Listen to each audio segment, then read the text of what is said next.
It has happened. President Trump has been indicted, and local Houston citizens are doing something about it. On May 6th, key Trump advisor Kash Patel has been invited to Houston to expose this nefarious deep state and discuss their ties to the local Harris and surrounding counties. Find tickets while they last at the link below.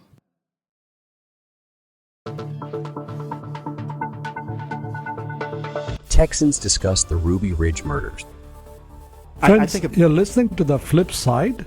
If you need to call in, our number is 1-888-749-1035. Jagat Kamdar and I'm Ramesh Anand with Madhu and Chris. We're discussing the Conservative Thursday, and there is no Republican, no Democrat. It's sheer conservatism that we're discussing. Madhu, please. I think a part of it is they want to make people afraid from criticizing them. You know, like recently Riley Gaines, the female swimmer, she was speaking at a university. She was assaulted. Mm-hmm. You know, she was she was hit, you know, assaulted, pushed, you know, by this mob, and she was simply speaking out. And then if you look at, you know, this whole with TikTok, a lot of the transgender community, they were talking about sort of holding weapons. But Ruby Ridge happened, right? I mean, there were no Antifa involved in Ruby Ridge, right? Ruby Ridge, there was an American family that was violated. Yeah, the victims so are the Americans. I'm going to interrupt all three of you. Mm-hmm. Like I said, I dropped the call otherwise, if you don't mind. Please. I'm sorry, I missed the call. John, please call back. I really would welcome your call. Sorry, I dropped the ball. If you want to look at Ruby Ridge was an entrapment scheme. So there is a level at which a shotgun becomes illegal. Who was carrying the arms, though? May I finish my story? What I'm saying is this: who sniped the baby out of the woman's arms? That would be a federal agent. A federal agent sniped a woman while she was carrying a baby in her arms. That was a federal agent. That is a crime. That is one of the greatest travesties in American history. Everyone needs to learn about Ruby Ridge. But the truth about Ruby Ridge, it was an entrapment scheme where they asked the American... Please. Mm-hmm. I'm sorry about that. Please, the call is back. Mm-hmm. Sorry. Thanks for calling, John. You're on The Flip Side.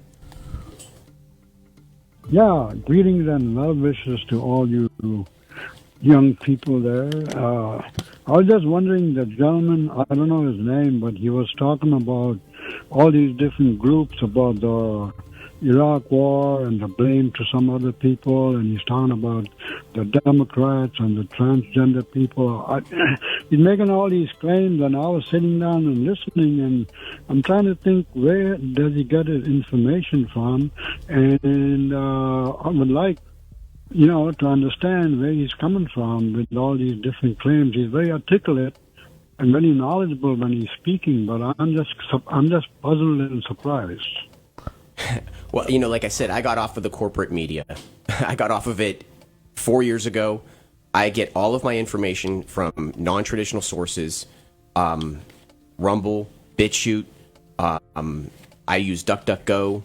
I do not use the approved mediums for information.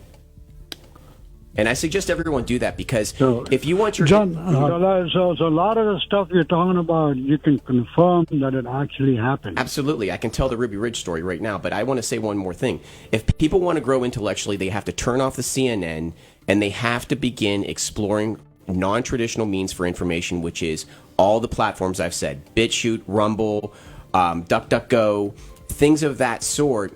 You can just go to Rumble. There's so much information, and it will knock your socks off. You will grow intellectually. You know, you can grow physically. You can go to the gym, hit the weights, and you grow the biceps. But you have to grow your mental muscle. You do not grow it by watching CNN.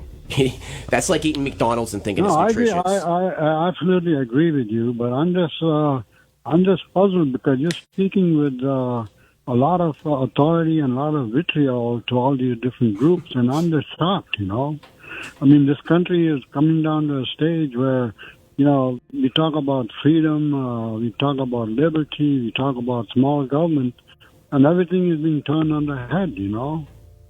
And I don't know where it's going to end, you know. Anyway, thank you very much. I do appreciate it. Thank you, John. Thank you. Thank you for calling in. Please keep listening. Please keep listening to Flipside. All right, no worries, man. I will. Thank you. Thank you. Bye-bye. Friends, you're listening to The Flip Side, and I'm messing around with the phone, but I have got amazing co-host for our Conservative Thursday, very articulate and knowledgeable from their perspective. I've got Madhu and Chris, and of course Jagat and I are trying to be the good old co-host of The Flip Side. Today is the Conservative Thursday. All yours, Madhu or Chris. Please, let's continue. If I could just say one last thing on that, on the Ruby Ridge thing. Again, it was an entrapment scheme. We have to acknowledge entrapments. Traps are being set, just like January 6th. January 6th was an entrapment scheme. The feds were trapping the Americans with that scheme. We need to reject the entire propaganda that they're selling us on that January 6th day. But what happened in Ruby Ridge was that they asked a man to saw a shotgun off below the legal limit. They asked him to do it. That's called entrapment. When he did it, they then came in and raided his house. Okay? And the reason they do this is they want to keep the message going, the propaganda going, that country Americans are they're the new terrorist, right? They're the incessantly violent, racist, all the nonsense they put on us. That was the point of it, of course, ultimately with hoping to get the Second Amendment eradicated. That's the entire push to the left. They have to get the guns. It's not going to happen. But